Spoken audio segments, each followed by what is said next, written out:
Hello friends, royal chef Sujata ह्या चॅनलमध्ये आपले खूप खूप स्वागत आहे.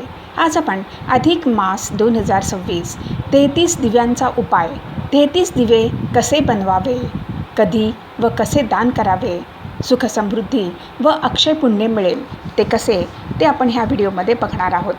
जर आपल्याला रॉयल शेफ सुजाता हे चॅनल आवडले तर सबस्क्राईब करायला विसरू नका. बेल आयकॉनवरती क्लिक करा, लाईक करा, शेअर करा, कॉमेंट सेक्शनमध्ये आपले मत लिहायला विसरू नका. हिंदू धर्मामध्ये अधिक मास हा सर्वात पवित्र महिना मानला जातो. असे म्हणतात की ह्या महिन्यामध्ये अगदी छोटेसे दान केले तरी त्याचे अक्षय पुण्य मिळते.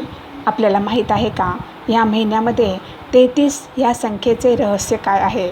आता आपण पाहूया ह्या अधिक मासमध्ये आपण आपल्या जीवनातील अंधकार कसा दूर करणार. 33 दिव्यांचे रहस्य व 33 कोटी देवी देवता म्हणजे काय? पौराणिक मान्यता अनुसार आपल्या हिंदू संस्कृतीमध्ये 33 कोटी देवी देवतांचा वास आहे.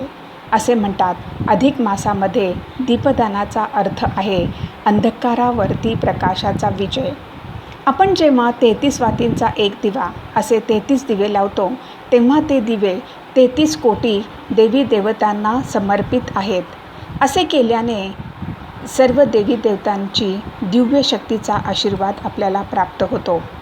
अधिक मासामध्ये म्हणजेच अधिक मास 2026मध्ये 17 मे 2026 रविवार ह्या दिवसापासून सुरू होत असून 15 जून 2026पर्यंत म्हणजे सोमवार आहे.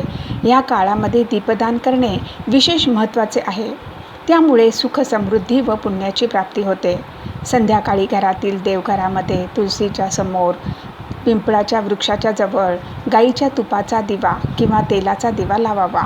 भगवान विष्णू यांच्याजवळ दिवा लावल्याने दारिद्र्यता दूर होऊन आर्थिक प्रगती होते. आता आपण पाहूया दीपदान कसे करावे. दिवा लावताना मनोभावे लावावा. त्यासाठी 2 पद्धती आहेत. आपल्याला जी पद्धत सोयीस्कर आहे ती आपण वापरावी. महादीपक, त्यासाठी आपल्याला 33 वाती घेऊन त्याचा एक दिवा बनवावा, मग तो लावावा. त्यामुळे अनंत फळ प्राप्त होते. पृथक दीप, आपण 33 छोटे छोटे दिवेसुद्धा लावू शकता. दिवा लावताना कोणते तेल वापरावे? जर आपण गाईच्या तुपाचा दिवा लावू शकत नसाल तर मोहरीच्या तेलाचा दिवा लावावा. देव आपली श्रद्धा बघतात. आपण कोणत्या तुपाचा किंवा तेलाचा दिवा लावला आहे ते पाहत नाहीत. अधिक मासामध्ये आपण फक्त घरातील देवघरात दिवा लावायचा नाही तर पुढे दिलेल्या जागीसुद्धा दीपदान करू शकता. त्यामुळे आपले नशीब बदलू शकेल. तुलसी पूजन, अधिक मासामध्ये तुलसीजवळ दिवा लावणे शुभ मानले जाते. त्यामुळे घरामध्ये सकारात्मक ऊर्जा येते. आकाशदीप, आपले पूर्वज एका उंच ठिकाणी लटकवलेला दिवा लावायचे, त्याला आकाशदीप असे म्हणतात. तो दिवा आपल्या पितरांना मार्ग दाखवण्यासाठी होता. नदी किंवा सरोवर, वाहत्या पाण्यामध्ये दीपदान केल्याने अकाल मृत्यूचे भय समाप्त होते. एक टीप आहे, जरूर ऐका. दीपदान करताना संध्याकाळी 5 ते पावणे 7:45 ह्या वेळेमध्ये करावे. ही वेळ उत्तम आहे. दिवा लावून भगवान विष्णू यांना हात जोडून सुखसमृद्धीसाठी प्रार्थना करा व ओम नमो भगवते वासुदेवाय ह्या मंत्राचा जाप करा. आपल्याला जर 30 दिवस रोज दिवा लावणे शक्य नसेल तर 11 जून एकादशीपासून ते 15 जूनपर्यंत दिवा लावावा.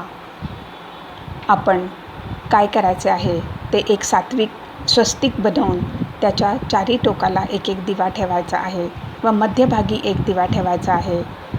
ह्याला स्वस्तिक व्रत असे म्हणतात. असे केल्याने घरामध्ये लक्ष्मी माताचा वास राहतो. आपले मृत्यूनंतरचा मार्ग चांगला राहतो व स्वर्गप्राप्ती होते. फ्रेंड्स, जर आपल्याला रॉयल शेफ सुजाता हे चॅनल आवडले तर सबस्क्राईब करायला विसरू नका.